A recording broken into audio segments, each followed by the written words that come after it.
amigos y amigas de Spanish Libertarian, aquí Ignasi. Volvemos con las entrevistas siempre que tengo un poco de un break de trabajo. Y hoy tenemos a una persona bueno, ya lo veis aquí en la pantalla. La verdad que no sabría cómo definirlo. Creo que es historiador, periodista, pero igual por lo que más se le conoce es por el bello oficio de ser perroflautólogo. ¿Cómo estás? Muy buenas, Ignasi. Bueno, pues te tenemos aquí. Eres una persona que ya hace tiempo que va saliendo por la pantalla, por los podcasts, por donde sea, y has tenido una evolución interesante y sobre todo por lo que se te conoce es porque en los últimos años, pues digamos, has hecho tu marca personal con la Contracrónica y demás, y tienes muchos seguidores y tienes, vaya, una opinión que se escucha mucho y vaya, me encuentro entre tus fans. Como ya sabes, pues las entrevistas que hacemos siempre son personalizadas, así que ya te lanzaré la primera pregunta, que es que si nos puedes contar un poco de ti. ¿Quién es Fernando Díaz Villanueva? Y digamos, ¿qué es lo que ha pasado brevemente hasta llegar hasta aquí? Cuando quieras. Pero no sé, Ignasi, yo no sé si yo intereso a alguien, sinceramente. Yo soy un tío normal de Madrid, ya está, del foro, que no tiene ningún interés. Mi vida carece por completo de interés. En todo caso, puede interesar lo que pienso, pero que tampoco es especialmente original. Vamos, mi vida, lo que es quién soy yo, no interesa absolutamente a nadie. Bueno, no sé, a lo mejor a mis amigos y tal, pero poco más. Bueno, pues te preguntaré, digamos, cuál ha sido tu evolución profesional o a nivel de pasiones, que digamos que es por lo que se te conoce. Eres un opinador, vamos a llamarle. Bueno, no creo que a estas alturas sea un opinador. Creo que más bien soy un contador o un narrador, ¿no? Hago un programa de media hora todos los días, hablando de actualidad no solo de España, sino también del mundo hispano, de Estados Unidos, Europa, un poco de información política y económica, y la cuento. Y luego también tengo un programa de historia, que funciona muy bien, que se llama La Contrahistoria. Y además de eso hago uno de música, llamado El Contrapunto, una vez al mes, solo para patronos. Hago otro de cine, llamado El Contraplano, y otro de literatura y de libros, llamado La Contraportada. Esto se sirve a través de podcast, son programas de radio, de audio exclusivamente. Me han dicho que por qué no hago vídeo, y les he explicado que soy muy feo, que al final en el vídeo triunfan los que son guapos, ¿no? O guapas. No es mi caso, y aparte el vídeo es una esclavitud, como bien sabes. Mira, yo esto es lo que tengo detrás, la estantería llena de libros. Tampoco es que sea, y mi bolsa de las fotos y tal, no es que sea un lugar idóneo para grabar una cámara, una webcam trucha cuya calidad no es muy buena. Y aparte el audio tiene cierta magia de la que carece el vídeo. Así, y te lo digo yo, y tú bien lo sabes, Ignasi, tú y yo nos conocemos hace muchos años, que a mí me gusta grabar, me gusta la fotografía, pero esa cosa especial que tiene la voz, sobre todo cuando está bien trabajada, se escucha bien, cristalina, se adorna con música, etcétera, no la tiene el vídeo. Mis oyentes, que son bastantes, afortunadamente, me escuchan corriendo, me escuchan cuando van conduciendo en el coche, me escuchan haciendo la comida, las cosas más insospechadas. Todo eso no podrían hacerlo si fuese lo mío por vídeo. Es decir, que la radio no solo no está muerta, sino que está gozando de una segunda juventud gracias precisamente a ese medio de distribución fabuloso que son los podcasts, ¿no?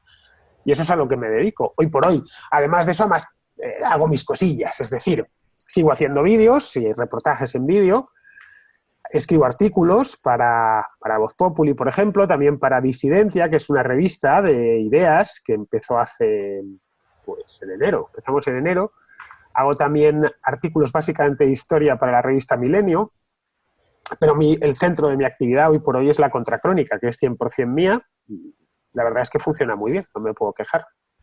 Si quieres, háblanos un poco de esto, de la Contracrónica. ¿Cuáles son los números? ¿Cuánta gente sigue? O háblanos un poco de la evolución de este proyecto. No sé si lo tenías premeditado o has surgido. No. Bueno, la idea de tener un podcast la había tenido hace mucho tiempo. Pensaba que... A mí me han ido echando de todas las tertulias, ¿no? Entonces, yo siempre pensaba, joder, al final tienes que ser el dueño del micrófono, porque si no eres el dueño del micrófono, te van a estar mareando, te van a estar, cogiéndote, echándote, manejándote en una palabra, y a mí eso me producía cierta desazón. Siempre voy a estar pendiente de lo que el director del programa quiera. y yo no estoy dispuesto a venderme ni a hablar por hablar al dictado. Entonces, veía que esa era mi condena. Entonces, empecé a investigar un poco qué hacían en Estados Unidos y en otros países como el Reino Unido o Alemania, y vi que había que el podcasting se había profesionalizado mucho y que se estaba entregando cosas muy bien hechas, pero hechas por, entre comillas, aficionados. Es decir, un tipo que lo hacía desde su casa, que no tenía un estudio de radio, pero que sonaba muy bien. Pero bueno, yo la verdad es que más o menos los recursos técnicos los manejo. Manejo bien la cosa de las cámaras, el audio, etcétera. Me tengo que poner un poco. Investigué. En aquel entonces yo trabajaba en una radio y di la paliza a los técnicos para que me aconsejasen. Me dijeron el tipo de micrófono que tenía que comprar, lo que era el formato más o menos lo tenía claro, aunque fui ensayándolo durante los primeros meses y me puse a hacerlo. Pero tuvo un punto de improvisación, es decir, de que fue, aunque la idea la tenía clara, de que fue tomando forma en función de sus oyentes, básicamente, y del tipo de oyentes al que he conseguido llegar, que me parece muy interesante. Se lo digo muchas veces, La Contracrónica no es el programa más escuchado del mundo, pero creo que tiene los mejores oyentes del mundo. Y no digo porque sean mejores desde el punto de vista moral, que seguramente también, sino pues gente muy culta, preparadísima, con un nivel de crítica de crítica hacia mí, quiero decir, muy alto, lo que me obliga a ser buenísimo todos los días, no dejar una historia mal atada, no ofrecer una información que no está debidamente contrastada, que, por ejemplo, no estaba yo sujeto cuando trabajaba en medios de comunicación. Es decir, ahora doy la cara todos los días, los 365 días del año, y si no 365, 355, que son los programas que hice el año pasado. De 365 días trabajé 355 para La Contracrónica. Caray, para otros eso sería una esclavitud, para mí es una maravilla, una auténtica maravilla. Háblame un poco esto, del feedback que tienes con tus seguidores. Entiendo que en los trabajos tradicionales pues uno va, dice la suya y ya está, pero ahora al tener que crear una comunidad y cuidarla, un poco qué es lo que has ido aprendiendo o cómo has ido cambiando tú incluso como emisor de comunicación a través del feedback que te han ido dando. Bueno, mi programa es en diferido, no es en directo, entonces como todo el podcasting es en diferido, obviamente, que tiene su ventaja y su inconveniente. Tiene muchas ventajas el que el material sea en diferido. Por un lado, puedes hacerlo mucho mejor porque tienes tiempo para editar las piezas y que queden perfectas, el directo, o eres un fiera de la realización, o si no, pues es muy difícil que te salga perfecto. Y yo procuro que mi contra suene perfecta. Eso por un lado. Y luego, por otro, pones a disposición de la gente el contenido a cualquier hora, en cualquier dispositivo, en cualquier momento, etcétera. Ahora, la desventaja es que no tienes a la gente en directo. Y por lo tanto, no te pueden llamar. Si yo estoy haciendo el programa a las 2 de la mañana en Madrid, pues la gente no me va a llamar a esa hora para que yo la meta dentro del programa, tontería, ¿no? Y es a la hora que yo hago el programa, a las 2 de la mañana. Entonces, aproximadamente, hay días que un poco más pronto, otros días un poco más tarde, pero ya cuando es de madrugada, la noche ha caído sobre la ciudad y no se escucha, a lo sumo algún gato que otro, pero nada más. Entonces, lo que se me ocurrió, no era idea mía, ya lo había hecho en Radio 4G, por ejemplo, donde las notas de voz de WhatsApp eran muy comunes, era, bueno, pues meter a la gente con sus opiniones, sus reflexiones, al final del programa. Mi idea era tener un par de llamadas a la semana. Bueno, hoy tengo un programa especializado solo para ellos, que es los domingos, que se llama La Contrarréplica, y luego todos los días meto 2 o 3. Y tengo una cola de padre muy señor mío, es decir, de llamadas. Y así nacieron otros espacios como La Contraportada, que son recomendaciones de libros, y Contraplano, recomendaciones de películas, y bueno, uno nuevo que nació el mes pasado, que tengo que, por cierto, hacer esta semana la segunda edición, que se llama El Contrasello, que son dudas históricas, que se funcionó bastante bien, aunque se da bastante trabajo, todo hay que decirlo. Bueno, pues todo se debe gracias a que los oyentes han tomado el micro de su teléfono móvil. Eso hace unos años era imposible. Es decir, se han dado cita unas cuantas tecnologías que hacían falta la especie de director de orquesta, que es de lo que he hecho yo, ¿no? Pero vamos, el talento, buena parte del talento de La Contracrónica está en el otro lado del micrófono. Esto no sucede en los medios tradicionales, donde la información fluye del comunicador, si quieres llamarlo así, al que recibe la información, pero ese no tiene capacidad ninguna. Es más, es muy común en las cadenas de radio, en las emisoras de radio, que los mensajes del oyente se filtren. Muchas veces ponen un contestador y exclusivamente pillan los mensajes que son agradables al al que presenta el programa. Otras veces no es un contestador, pero los filtran previamente. En el caso de la contra no hay ningún tipo de filtro. Todo mensaje que se envía sale. Y eso pueden tener la garantía. Algunos se me ha perdido, obviamente, pero vamos, son propios gajes del oficio.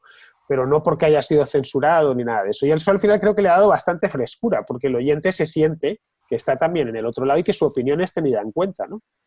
Bueno, muy de acuerdo y bienvenida tecnología que nos permite hacer este nuevo tipo de formatos e incluso este tipo de entrevistas. Si quieres, me gustaría empezar un poco también con uno de los temas que ya has introducido, que es la historia. Eres un experto de historia, pones tu nombre, por ejemplo, en la web de Amazon y te sale una cantidad de libros de historia de Fernando Díaz Villanueva.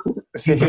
Entiendo que es una pregunta muy, muy amplia, pero ¿desde cuándo o dónde viene esa pasión por la historia? Joder, es que la estudié en la universidad. Me gustó siempre. Me gustó de...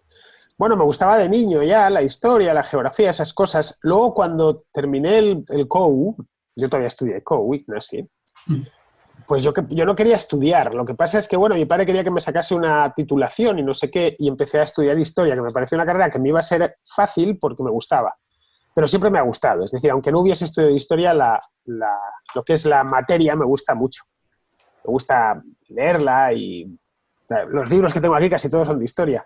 Me gusta leerla y sobre todo me gusta contarla y divulgarla. De ahí que he escrito muchísimo. Al principio, hace muchos años, publicaba libros en editoriales, pero claro, como yo soy un don nadie, pues en editoriales pequeñitas. Las editoriales pequeñitas tienen sus riesgos. El primero es que no ves un euro, así te mates. El segundo es que la distribución es pequeña. Total, a partir del año 2012, cuando ya Amazon había aterrizado en España, me enteré de que había un programa que se llamaba Kindle Direct Publishing, que es que tú te editas tu propio libro, lo subes, venderás más o menos, pero lo que vendes es para ti. En buena medida, es el 70% de los royalties. Mientras que con las editoriales, a no ser que seas Ruiz Zafón o algo así, cobras tarde, mal y nunca, generalmente nunca.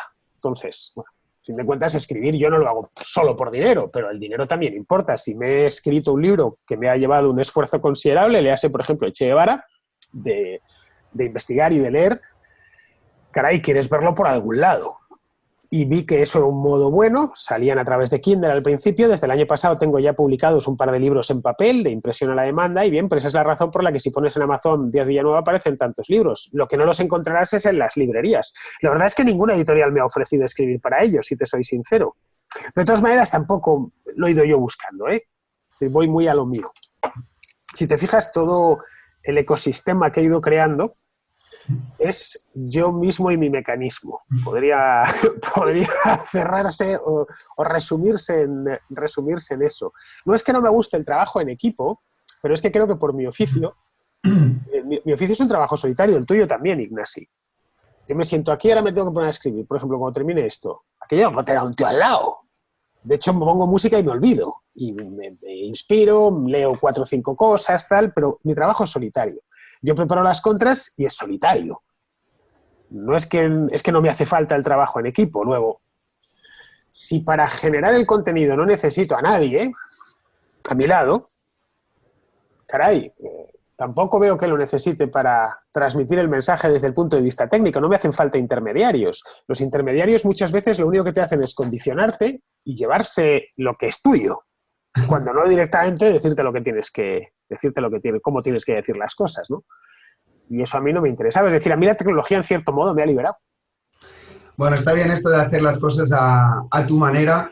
No vamos a tratar todos los temas de los que eres experto, porque la verdad que se nos haría de noche, pero hablando de historia y hablando de España, que también veo que es uno de los temas de los que hablas, si quieres hablarnos un poco desde tu visión, con el conocimiento que tienes, de qué es España, qué somos los españoles. Sé que es una pregunta muy, muy amplia, pero me gustaría que la conectaras también con tu opinión que tienes quizás sobre el tema de la independencia de Cataluña.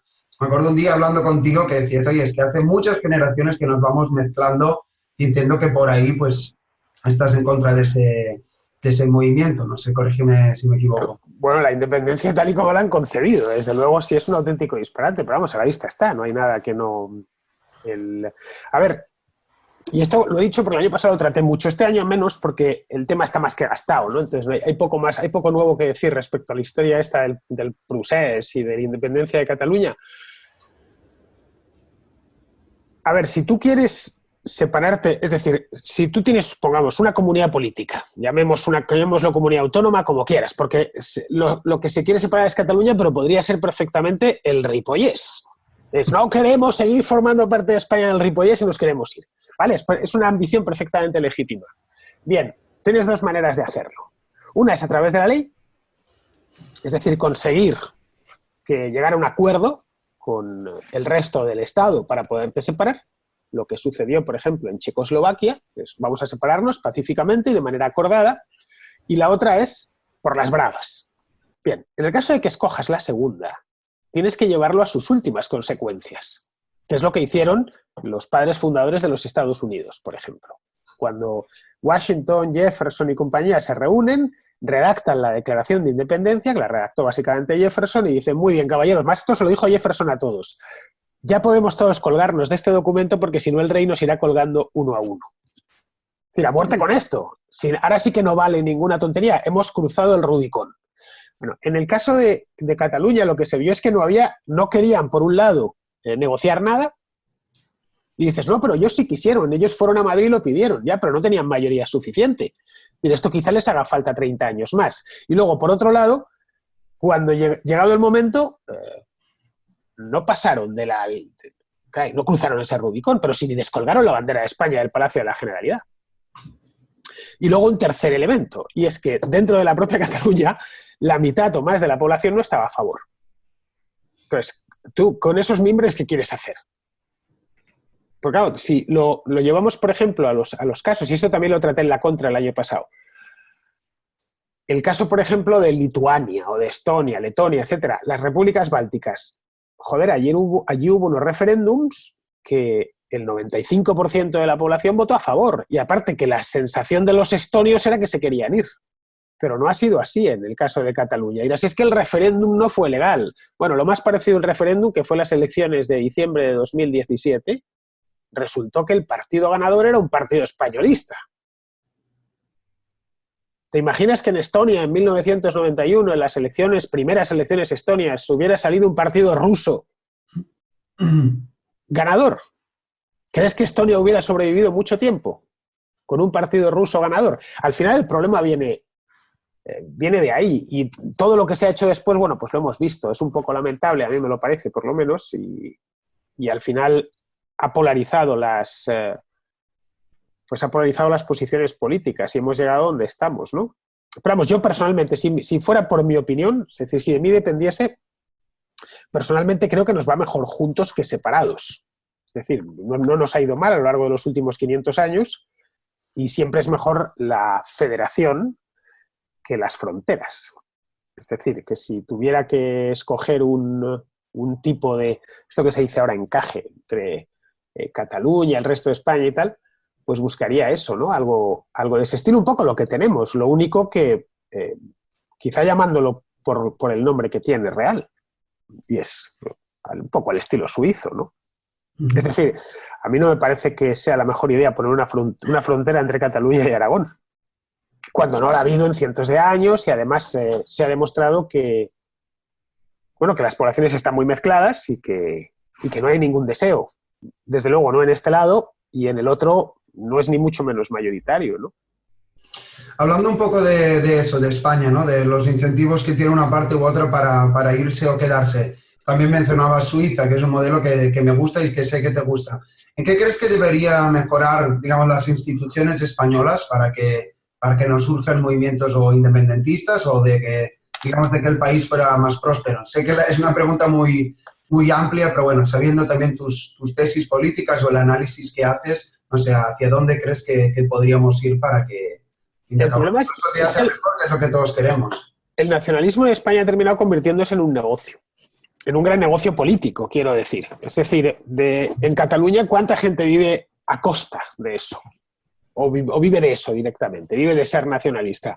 Cuando tú una ideología la has convertido en un modo de vida, has profesionalizado la ideología, hostia, acabar con ella es muy complicado. Y eso es lo que ha terminado pasando en Cataluña. El proceso, el nacionalismo en sí es una manera de la que mucha gente vive, es un trabajo per se, un trabajo a tiempo completo. Entonces, yo no veo que... Es decir, que por más que se intente buscar de nuevo lo del encaje, un nuevo encaje va a cambiar nada. Porque al final lo que tienes ahí es unos tíos profesionales de esto, que están literalmente profesionalizados. Es decir, que si mañana dijésemos, vamos a cambiar esto y a crear un modelo de estilo suizo del que estamos muy cerca, por cierto, ¿eh? España está hiperdescentralizada, mucho más de lo que pensamos dentro. Si miramos otros países de Europa, vemos que la descentralización no llega ni a una cuarta parte, incluso países que se dicen federales, ¿no? Bueno, en el caso de que mañana vamos a cantonalizar como en Suiza, no cambiaría casi nada, te lo digo ya, muy poquito, pero bueno, sí que quizá, no lo sé, bueno, sí cambiarían algunas cosas. Si es, por ejemplo, que los ferrocarriles de la Generalidad pasarían a ser de Renfe, porque en Suiza los ferrocarriles son nacionales, ¿no? Son los ferrocarriles suizos. Y ciertas cosas que sí están transferidas, pues dejarían de estarlo.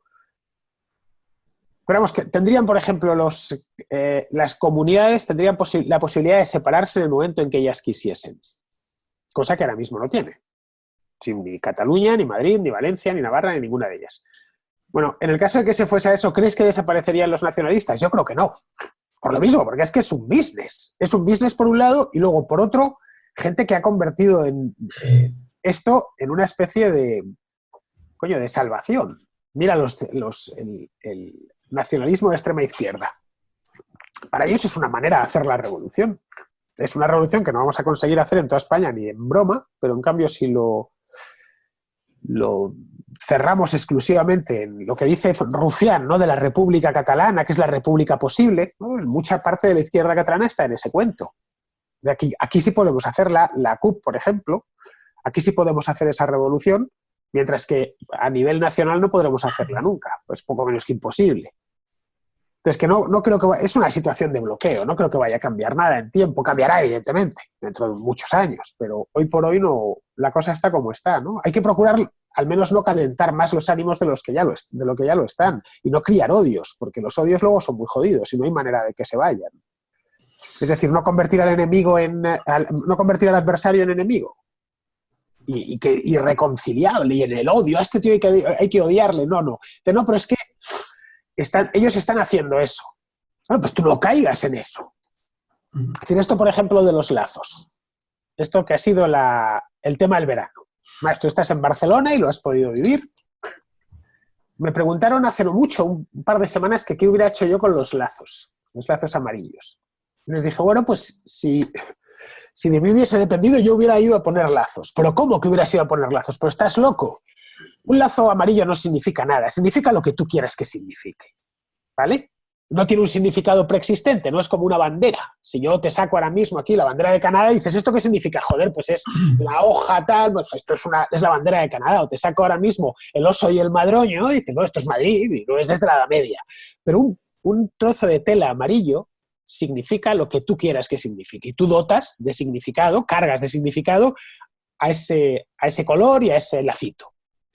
Bueno, los nacionalistas lo han cubierto, o los independentistas, mejor dicho, han llenado ese lazo de los presos políticos y tal. Caray, llénalo tú de otro contenido. No tiene contenido oficial. Si al día siguiente que empiezan a poner lazos sale Albert Rivera, voy más lejos, Santi Abascal, y se ponen al lado de donde había un lazo amarillo a poner otro lazo amarillo, el asunto se había terminado ya. ¿Qué hubiera hecho Torra si ve a Santi Abascal poner lazos amarillos? Dime, Ignasi, ¿qué hubiera pasado? No sé, hubieran empezado a quitarlos, ya habrías anulado el problema. Es decir, si en lugar de confrontación dices, bueno, vamos a tomárnoslo esto con un poco de sentido del humor y mala hostia. ¿Qué sacáis? ¿Qué salís? ¿Con lacitos amarillos? No os preocupéis que salimos nosotros con lacitos amarillos. ¿Qué salís? ¿Con esteladas? Salimos nosotros con esteladas. Joder, si ves que el de enfrente te va a sacar un símbolo para darte con él en la cara, toma tú ese símbolo, aunque no sea verdad, pero automáticamente el otro va a dejar de utilizarlo, sobre todo cuando el otro está muy fanatizado. Así es como lo veo yo, es lo que yo hubiese hecho, ¿eh? Bueno, si quieres, cambiando un poco de tema, que también, como has dicho, ya en todo el verano nos hemos avasallado con estas ideas. Hablabas antes un poco de que ciertas ideas son un negocio, ¿no? Y me da a mí que eso forma parte bastante del carácter español, o me lo parece a mí, porque uno ve, que sé, o taxistas, o la ley integral de violencia de género, o tantos y tantos otros sectores en los cuales ves que unas personas vienen a costa de los otros. Entonces, La pregunta es, ¿esa picaresca que parece que tenemos los españoles va a cambiar? ¿Vamos a modernizarnos? No sé, yo sé que tú haces un análisis diario, como has dicho antes. No sé si entiendes un poco el punto, la pregunta o algo. ¿Qué debemos reconfigurarnos los españoles para, digamos, ser más como Suiza, ¿no? Yo creo que los españoles estamos bien configurados, ¿eh? No es por nada, es mi opinión. Creo que tenemos un país de puta madre, bastante rico, es muy próspero, y esto a la vista está, no hay más que aterrizar en el aeropuerto de Madrid o de Barcelona y verlo. Un país muy tolerante y muy abierto. Lo que hay que hacer es viajar un poco y ver lo que hay por ahí por el ancho mundo. Un país que es muy abierto, en el que la gente es amable, en el que, bueno, tiene sus problemas como todos los países del mundo. Cuesta, por ejemplo, abrir una empresa y cuesta hacer dinero. No se hace dinero con la facilidad, por ejemplo, que se hace en Singapur o en la propia Suiza, pero porque, bueno, el Estado aquí siempre ha sido grande y no ha sido grande por culpa de la izquierda. La derecha también ha sido muy estatista, no lo olvidemos. Buena parte del mamotreto estatal que tenemos ahora viene del franquismo, una parte considerable. Entonces, caray, si lo único que deberíamos hacer es perseverar en lo que nos ha funcionado, nada más, en lo que a lo largo de los años nos ha ido funcionando. ¿Qué es? Caray, yo creo que la descentralización ha sentado bien, a pesar de los que dicen que no, es que las comunidades autónomas son un error y tal. Yo no lo veo, sinceramente. Es más, creo que se debería profundizar más todavía la descentralización, hasta el extremo de llegar que la recaudación sea por parte de cada comunidad autónoma. Si queremos cambiarle el nombre, pues se le cambia el nombre, llamémoslo de otra manera, pero incluso que las comunidades puedan ser más o menos, es decir, que puedan reconfigurarse. Que la ciudad de Madrid se pueda separar del resto de la comunidad, que Barcelona se pueda separar del resto de la comunidad o que Valencia y Cataluña puedan unirse. En este caso, no sé si los valencianos estarían a favor, pero que existiese esa posibilidad. Es decir, que el poder sea ascendente, no descendente. Uno de los principales problemas, no solo de España, sino en general del orden europeo, especialmente continental, es esa idea de que el poder emana desde arriba. Y no, el poder debe emanar desde abajo. Si algo nos enseña Suiza es eso, y es que el poder emana desde abajo, mediante referéndums continuos, varios al año, en el que se va conformando el país, y se ha ido conformando a lo largo del último siglo y medio, desde la Constitución suiza de mediados del siglo XIX. Y cuando hay un problema, se somete a referéndum, y no pasa nada. En Suiza votan en los referéndums más insospechados. Se vota, hasta construir una comisaría de policía a nivel local. Mira, eres un utópico que cree en la democracia directa. Yo no creo que Suiza sea un país especialmente utópico. Me parece que son los tíos más realistas del planeta, en el que dos francos suizos más 2 francos suizos son 4 francos suizos. Es decir, no es el país de la piruleta. Pero bueno, creo que deberíamos ir en esa línea, porque además nuestro país históricamente proviene de una tradición federalista o foralista, llámala como quieras. Es un país muy fracturado geográficamente, en el que cada región tiene unas características peculiares muy propias, infinidad de dialectos, de idiomas, cambia hasta la cocina. Tú sabes que lo que se come en Gerona no tiene absolutamente nada que ver con lo que se come en Cádiz. Y lo mismo de Asturias a Almería. Y esto dirás que demuestra que son muchos países. Bueno, sí, claro, demuestra que son distintos países, pero en el sentido de país, de pequeño país. Y está bien, la variedad y la... ¿Has estado en Alemania? Sí. Bueno, tú has visto que en Alemania, que es un país grande, del norte al sur hay 1000 kilómetros, pero es prácticamente igual. Es casi indistinguible, si no fuese porque el sur es un poco más montañoso. Verás que eso en España no sucede. Sabes perfectamente en qué parte del país estás, solo con un par de vistazos. Bueno, pues que eso tenga esta política, y poco a poco la va teniendo. Pues perseveremos en eso, que ha funcionado bien, que haya competencia entre las regiones. La competencia sienta bien si quieres competir, si no quieres competir, no, claro. A Madrid le ha venido guay la autonomía, ¿eh? Yo soy madrileño, creo, vamos, y me parece que tiene pocas competencias, debería tener unas cuantas más.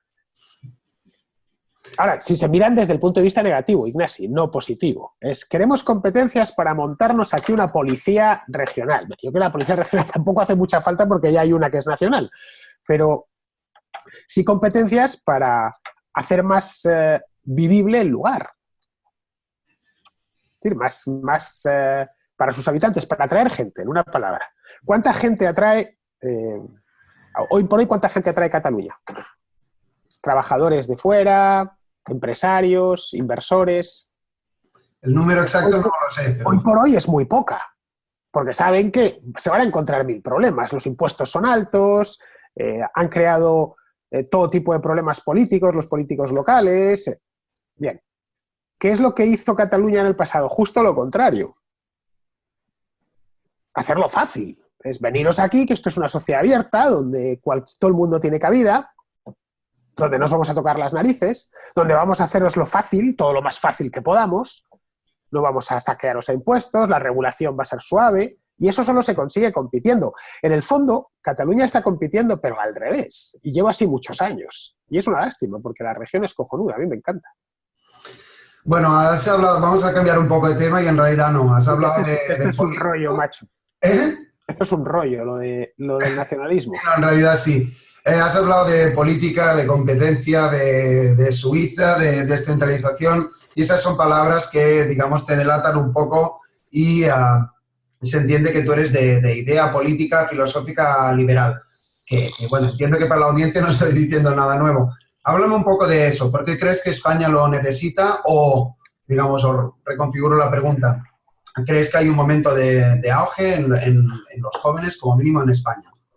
No, no lo creo. Lo que pasa es que era la información. Es decir, creo que sigue habiendo los mismos liberales que hace 10 años, o el porcentaje, ¿no?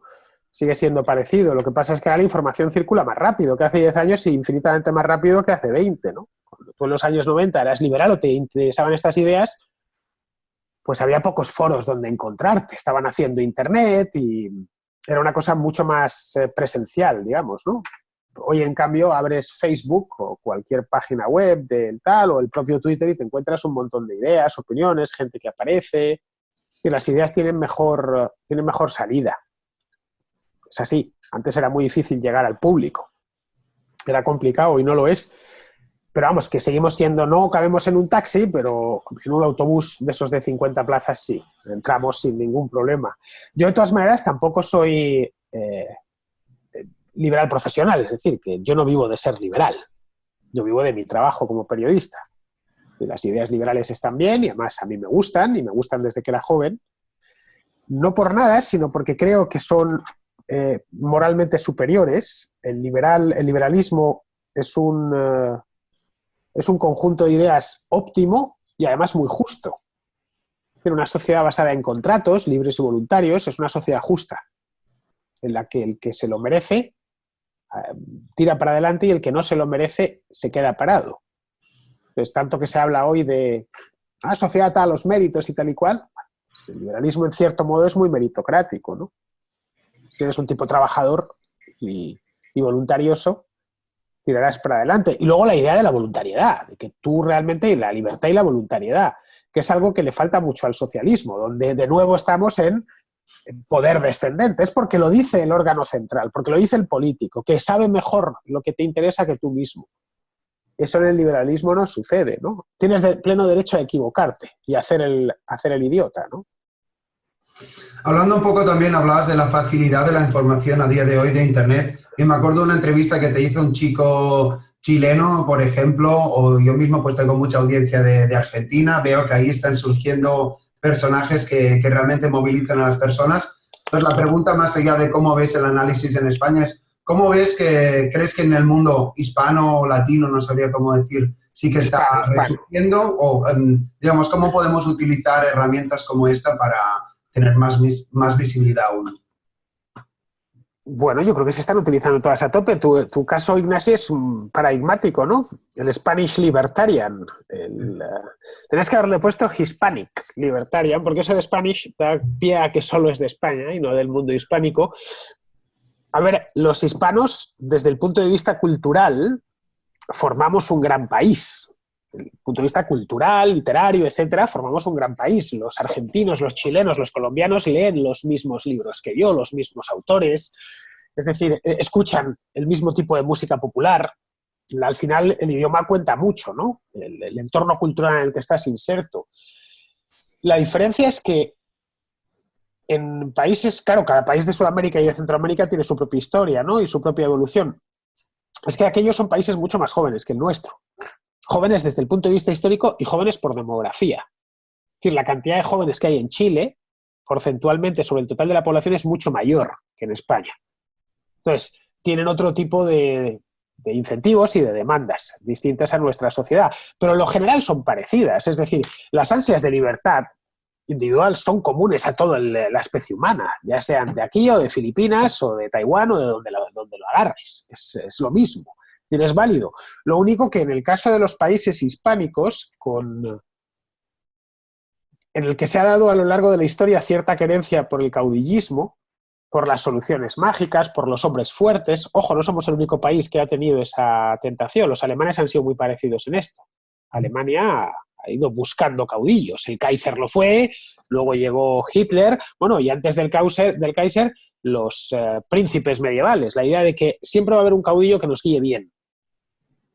Y hay que desconfiar de cosas como el parlamentarismo, bueno, en definitiva, de la libertad individual y de que la gente, no hay que dejar que la gente se equivoque, porque para eso ya tenemos al líder que acertará por todos, ¿no? Pues eso sucede entre los hispanos y se ve continuamente. Esto que al final se ha llamado populismo, ¿no?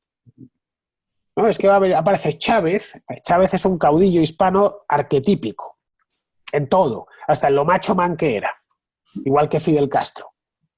Lo único que, bueno, estos se han dotado de ideas más propias del siglo XX, ¿no? Como el socialismo, pero no muy diferente a lo que fue Rodríguez de Francia en Paraguay en el siglo XIX, o a los sucesivos espadones que hemos tenido en España, ¿no? De yo llego y entonces esto se soluciona por mi sola presencia, pero yo soy un hombre fuerte. La idea del hombre fuerte es muy poderosa para la psique humana, ¿eh? De este tipo lo va a solucionar todo.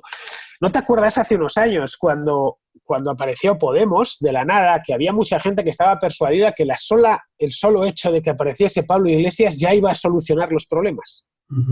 Que había caído de nuevo la izquierda en el caudillismo. Y aparecían los mítines este tipo y era, bueno, poco menos que la gente se ponía a llorar, ¿no? Unas expansiones sentimentales y emocionales que ellos apelaban además en Podemos de manera muy activa. Lo nuestro es una fábrica de amor y todas esas gilipolleces, bueno.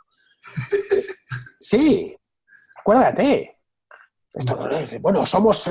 Porque en nosotros mismos se empieza y acaba todo. Esa es una esta muy hispana. Joder, pues hay que pelear contra ella. Contra la idea de que un solo hombre, bueno, una sola mujer, es decir, un solo ser humano puede resolver, puede hacernos felices, puede llevarnos al paraíso. No, eso no existe. Entre otras cosas porque el paraíso no existe. Bueno, o existe pero en el más allá. En el más acá el paraíso no existe.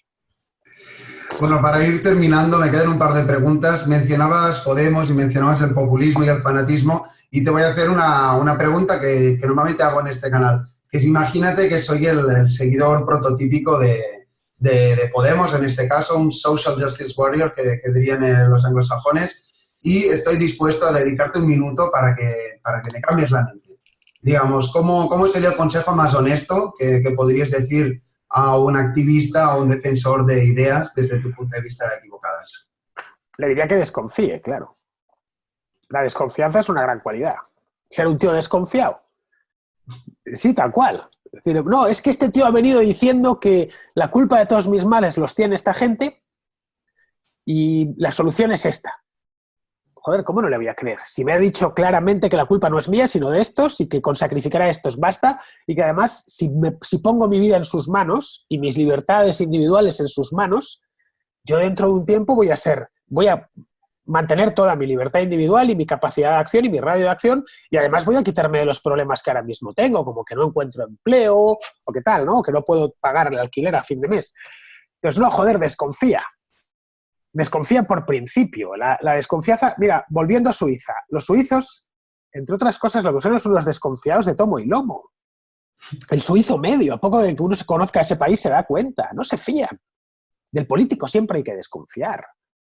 Te diga lo que te diga, te cuente lo que te cuente, sin distinción de ideologías. En ese aspecto son todos muy parecidos. Gente que quiere el poder a cualquier coste. Los hay más honrados, menos honrados, pero los hay directamente criminales. Pero desconfía de ellos y desconfía de todas las... si tuviera un crío de 16 o 17 años delante, se lo diría, desconfía de todas las ideologías o todas las ideas que te ofrecen la salvación en la tierra. porque esa no existe. Coño, ya estás salvado, estás vivo, ¿te parece poco? Y luego lo del paraíso, aquí no vas a encontrar el paraíso, más allá de los paraísos privados que tú puedas buscarte a título privado. No sé, el paraíso para ti puede ser escuchar una ópera o ir a ver al Atlético de Madrid al Metropolitano, vale, pues estoy durante 90 minutos en el paraíso, vale, pero es un paraíso individual tuyo. A mí me llevas al Metropolitano a un partido de fútbol y es como si me estuvieras pegando latigazos, porque el fútbol me aburre, ¿no? En cambio, si al tío que le gusta el fútbol me lo llevo yo a la ópera, pues va a pasar 2 horas infernales, que no vas a saber qué hacer. Es decir, al final los paraísos son siempre privados y los buscas tú, pero no existe un paraíso para todos. Si te fijas, en el momento álgido del podemismo, que ya pasó, por fortuna, hace cosa de 3 años, 2015 por ahí, lo que estaban diciendo era una ecuación muy sencilla que mucha gente la compró a la primera. Era, bien, tienes problemas, a la vista está, que tienes problemas, ya sean reales o imaginarios, pero tienes problemas. Nosotros te vamos a solucionar esos problemas. Y el sacrificio va a ser muy pequeño y no lo vas a tener que realizar tú, porque lo que vamos a tener que sacrificar es a los muy ricos. Tú no estás entre ellos. Los muy ricos además son muy pocos, es el 1% de la población, el famoso 99% contra el 1%, que eso lo trajeron de Estados Unidos. Caray, que no iba a comprar eso. Lo voy a dar todo, no te voy a quitar nada. ¿Realmente alguien se puede creer que eso es posible? ¿Alguien se puede creer que le vas a dar tu vida entera a un político y eso no te va a suponer un coste? Yeah. Es la pregunta que yo le haría a un chaval joven. Piensa todo lo que le vas a dar a este pavo. ¿Realmente crees que y se lo vas a dar gratuitamente? Le vas a entregar, como ellos te piden, el 75% de lo que produzcas. Le vas a dar capacidad para influir o directamente ser propietario de los medios de comunicación, de los medios de producción, por utilizar la terminología marxista, todo. ¿Y piensas que eso a ti no te va a suponer un coste? Piensa que realmente todo va a seguir igual. Bien, esto muchos chicos jóvenes no se lo plantearon en su momento. Posteriormente, bueno, han ido perdiendo su magia, entre otras cosas porque el nuestro es un país viejo, Ignasi, y eso cuenta. Un país viejo y de viejos. Y tiene muchas ventajas tener un país de viejos. De gente ya... Un país que tiene una edad media de 48 años, pues al final es gente que está de vuelta. Caray, tú no ves el mundo como a los 16 años, ¿a qué no? No, para nada. ¿A qué eres más sensato? Quiero pensar que sí. Claro, y sabes sabes lo que es pagar impuestos, sabes lo que es trabajar, sabes lo que es cosechar fracasos, lo difícil que es la vida y cómo hay que esforzarse y cómo la de tortas que te llevas. Sabes que lo que te ha costado mucho ganar, mucho lo valoras y no quieres perderlo ni entregárselo a nadie. Si has conseguido comprarte, no sé, cualquier cosa, una moto, no quieres que te la quiten, porque te la has conseguido comprar por tu propio esfuerzo. Lo mismo con una casa o con una carrera profesional, ¿no? Te ha costado llegar hasta ahí. Bueno, pues esas cosas se aprenden solo con la edad. Y es bueno que gobierne la gente mayor. Si yo pudiese, y me harto de decirlo en la contracrónica, si yo pudiese crear una ley en España, esa ley sería que los presidentes del gobierno no pudiesen ser, qué sé yo, menores de 60 años. Es una gerontocracia. Adelante la gerontocracia. A esa edad, ya a cierta edad, las bajas pasiones están consumidas. Y luego, tú piensas que los peores tiranos del siglo XX han sido tíos que llegaron al poder con 40 años, como Pedro Sánchez. No, Mussolini, Hitler, Franco, tal, todos llegaron al poder con 40 años, que es una edad muy jodida, porque es una edad en la que ya tienes cierta experiencia, pero todavía eres relativamente joven. Es decir, todavía si en España vivimos de promedio 83 años. No, te queda media vida por delante. Desde tal manera que si yo ahora mismo me pongo a gobernar, tengo 40 años por delante, tengo tiempo de ver las transformaciones que yo imprima a esto. Mientras que si llegas al poder con 65, dices, bueno, a esto le quedan 15 añitos, voy a pensar mejor en el legado, no voy a hacer locuras porque ya las he visto hacer. En el otro lado, igual que te decía que los peores tiranos del siglo XX llegaron al poder todos en torno a los 40 años, algunos de los mejores gobernantes llegaron en torno a los 70. Caso de Churchill, caso de Adenauer, es decir, gente ya de cierta edad.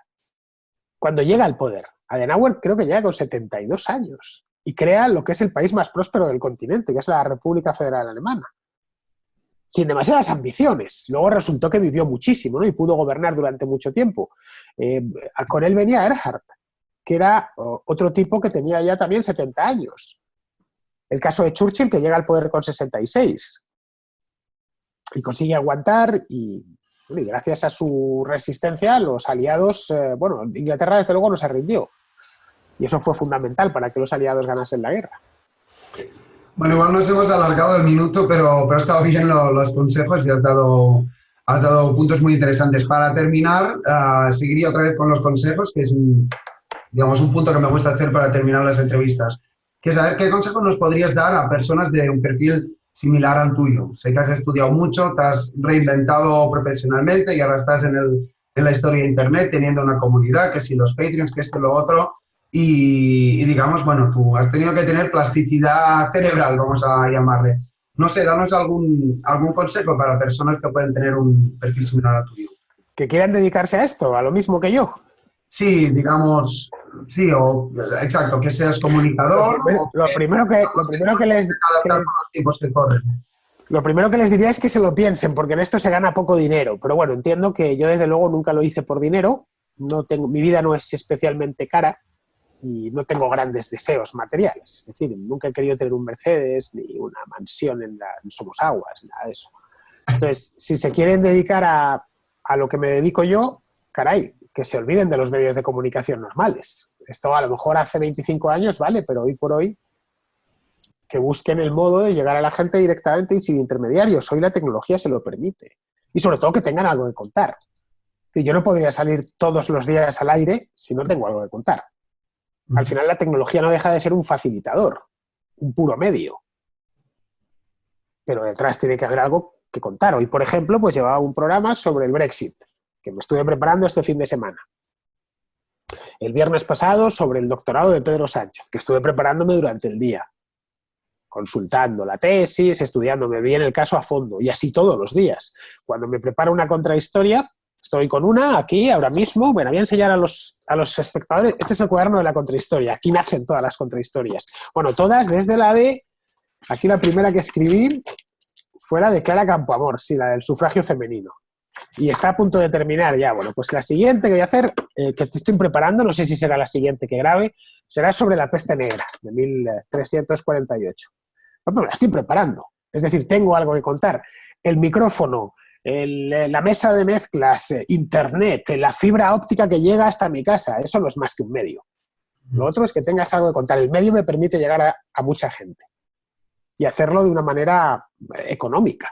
¿Sí? Una conexión a internet es una cosa asumible y los medios de producción son el capital, digamos, es relativamente barato, es asequible. Un micrófono cojonudo cuesta 300 euros. Esa es la verdad. Un buen micrófono de broadcasting, es decir, de profesional. Uno que sea bueno, cuesta 100. Y da una calidad ya de nivel, da una calidad también de nivel profesional. Y lo mismo se puede decir de un ordenador. ¿Cuánto cuesta un ordenador? Un buen ordenador cuesta 1.000 euros. Un ordenador aceptable cuesta 800. Es decir, que no es un problema de precios, sino de medios, de capital, sino de lo que tengas que decir. Luego ya la red se encarga, si realmente eres bueno, la red se encarga de hacer su trabajo, pero para eso tienes que tener paciencia, que es lo que muchas veces falta. ¿A ti cuánto te está costando, Ignasi, que Spanish Libertarian vaya poco a poco, que te está costando tiempo?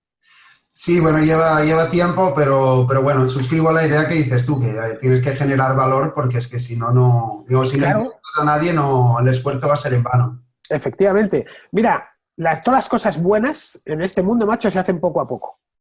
No hay nada que se haga rápido, que sea bueno. Nada.